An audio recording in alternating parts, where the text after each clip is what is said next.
એ કાકા આ રીલ દો તો 1 મિનિટ પગી જાય આપડી રીલ જી તેલ પીવા ના આ તો લે આ જોરો લે જોલો ન કરો આ ખાતર નાખ ખાતર આવો રે ગામમાં જાતો એટલે આ ઉપડતી ગામમાં જાતો બસ આવો આને સાટી કેમ આવે કોઈ સાટી જ નહીં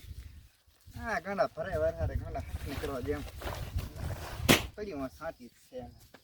અને આ ખાતર સાટી માણસ આપણે બનાવ આપણે વિદ્યા રીલ ફાટી નાખ્યું ખાતર હો કાકા સાટી નાખે એમ કાંઈ આ બધું તો બાકી પડ્યું છે આમને ચાય ખાતર સાચ્યો નથી ઈ તો બીજો હા ઓલું આમ સગાવી ને ત્યાં લીલામાં એગરી જાય વિહા મળે તો ઘડી આવાના ધંધો કરવાની દાન જ નથી નીકળતા આમ નીકળી જા પૂરો નીકળ પૂરો ગાડા કામ કરવા મેલીને અહીંયા ગમત વેડા કરે એમ થોડો કઈ મોલ થતો આપણે બરાબર હારણી કે ખાતર સાટા હક કરા એમ ન થાય અલા એમ નથી આમાં પગ દેવાય એમ નથી આ શું છે આલાયરો આમ કમ્પ્લેટ તમારા કામ છે એમાં તો હવે કરો